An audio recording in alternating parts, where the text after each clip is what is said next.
안녕하세요, 제이입니다. 기초수차 2편입니다. 1편에서는 오른쪽 그림과 같이 동그라미를 이용해서 붓, 물감, 물과 친해지는 시간이었습니다. 이번 2편에서는 동그라미를 사용해서 물 농도 조절하는 법을 배워보겠습니다. 1편에서는 동그라미가 같은 모양이었다면 2편에서는 동그라미를 점점 작게 그릴 예정입니다. 2편을 따라 하시면서 수채화가 이런 것이구나 하고 느끼실 수 있을 거예요. 제가 말하는 동안 그림이 시작되었네요. 우선 5개의 연두색 줄을 얇게 그어보겠습니다. 똑바로 그리는 것보다 마치 바다의 미역처럼 흐느적 그려주세요. 이제 동그라미를 그리기 시작합니다. 노란색 동그라미를 가운데 밑에서 그려주기 시작합니다. 동그라미가 점점점 작아지면 됩니다. 시작은 100원짜리 동전만하게 그려줍니다. 위에는 작은 점처럼 된다고 생각하시고 위로 올라가면서 점점 작아지면 됩니다. 점점 작게 지그재그로 그려줍니다. 노란색 다음으로 주황색 동그라미를 또 점점 작게 그려주면 됩니다. 점점 작게 지그재그로 그려줍니다. 다음은 빨간색 동그라미를 점점 작게 해주면 됩니다. 제가 이렇게 하얀색을 조금씩 남기는데요.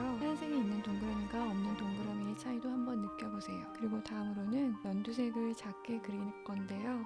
동그라미가 꼭 예쁜 동그라미가 되지 않아도 됩니다.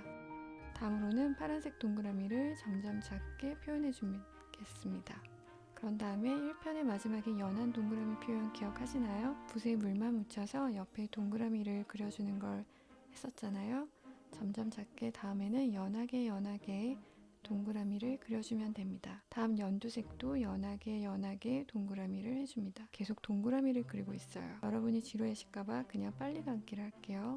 노란색도 연하게 주황색도 연하게 밑에는 큰 연하게 위에는 작은 연하게 물감만 바꿔주시면 됩니다. 다음에 이번에는 원색의 반대로 라고 생각하시면 돼요. 이건 저만의 비법인데요. 반대되는 색을 칠해주면 원색이 더 잘 보이는 효과가 있습니다. 파란색에 반대되는 색깔은 주황색이고 저는 빨간색으로 해볼게요. 연두색은 주황색 동그라미를 그려주고 주황색은 연두색 동그라미를 그려줍니다. 빨간색에 반대되는 색은 파란색이 아닌데요. 좀 비슷한 계열의 느낌이 나도록 보라색과 남색을 섞어서 동그라미를 그려볼게요. 여기까지 어떠신가요? 다음은 각 동그라미마다 진한 동그라미를 작게 그려줘 볼게요. 진하게 라고 생각하시면서 파란색의 진한 색은 남색이겠죠? 남색 동그라미를 조그맣게 그려볼게요. 동글동글 계속 동그라미만 그리고 있어요. 연두색의 진한 색은 뭘까요? 진한 초록색이죠? 진한 초록색 동그라미를 그려주면 됩니다. 옆에 있는 노란색 동그라미의 진한 색은 주황색이나 빨간색 계열로 해주면 될 것 같아요. 진한색 동그라미는 작게 그려주고 적게 그려주면 됩니다. 진한색은 아주 많이 그려주지 않아도 돼요. 그림이 어두워질 수 있거든요. 조금만 넣어주겠습니다. 주황색의 진한색은 뭘까요? 네, 빨간색 계열로 해주시면 될 것 같아요. 빨간색을 조그맣게 동글동글 넣어주겠습니다. 마지막 빨간색의 진한 색은 뭐가 될까요? 보라색이나 남색을 진하게 넣어주면 되겠죠. 아니면 어두운 벽돌색이나 나무 기둥 색깔 이런 색으로 진하게 넣어주면 좋을 것 같아요. 저는 빨간색에 파란색을 섞어서 좀 진한 보라색을 만들었습니다. 이렇게 기초수채화 2편이 마무리되었어요. 오로지 동그라미로 작게 연하게 반대로 진하게 표현해 보았어요. 그럼 1편과 2편에서 제가 알려드린 거를 설명해 드릴게요. 각 색깔마다 농도 변화를 주며 여러 색을 만든 이유는 세상의 모든 사물들은 고유의 색을 지니고 있어요. 예를 들면 붓은 빨간색이지만 붓 아래편에 검은색처럼 보이는 진한색 보이시나요? 그리고 윗부분은 빨간색이 하얗게 보입니다. 색은 빛을 받으면 밝음과 어둠이 생겨나거든요. 그러한 밝고 어둠을 수채화에서는 물의 농도 조절과 색의 혼합으로 표현합니다. 그래서 대부분의 그림을 가르치시는 분들은 이런 방식으로 가르치십니다.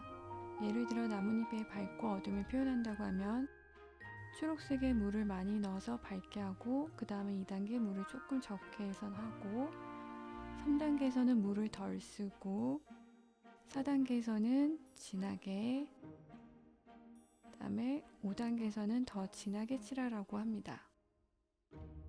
밝고 어둠을 5단계로 낸다고 했을 때 대부분 이렇게 가르치게 되는데요.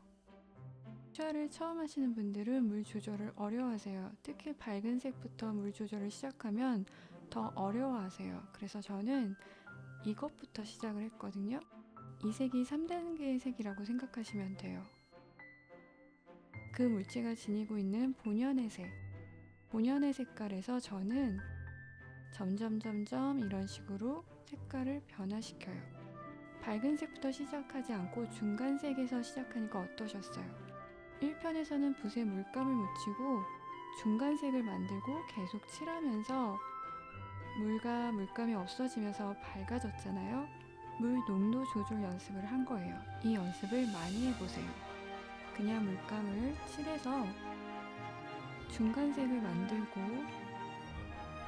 만들면 기준이 생기잖아요. 그럼 중간색에서 더 밝아지게 하려면 어떻게 할까요? 붓에 물만 더 묻혀주는 거죠. 더 밝아지기 위해서는 물을 더 더해주는 거죠. 이렇게 하면 밝은 색은 쉽게 표현하게 되고요. 4단계를 만들기 위해서는 3단계에 만들어 놓은 색에서 조금만 진해지면 되는 거예요. 진해지기 위해서 색을 혼합하죠. 무슨 색을 섞을까요? 남색, 갈색? 저는 남색을 사용했어요. 이렇게 하는 건 방금 그렸던 2편과 같은 원리예요. 처음에는 동글동글 동그라미가 작아졌죠. 그 다음에는 밝은 색을 연하게 했었죠. 그 다음에는 어떻게 했나요? 좀 더 진하게 했었죠. 그렇게 해서 이런 그림이 만들어졌답니다. 이렇게 수치와 물 조절 연습을 하면 되는데요. 재밌게 하기 위해서 저는 동그라미로 해보았는데 어떠셨나요? 여러분 1편을 2장만 연습해보세요. 수치와 물 조절을 쉽게 하실 수 있을 거예요. 그리고 수채화는 투명 채화라고 해서 원래는 밝은 색부터 색을 칠해 나가야 하는데요. 제가 오늘 알려드린 방법은 수채화 농도 조절을 재미있게 가르쳐 드리기 위해서 밝은 색부터가 아니라 중간색부터 칠하는 것을 해보았는데요. 물의 농도 조절이 잘 되시면 밝은 색부터 칠해 나가는 것을 정말 쉽게 하실 수 있을 거예요. 끝까지 시청해주신 분들 감사드리고요. 좋아요, 구독은 창작자에게 큰 힘이 됩니다. 다음에 뵐게요.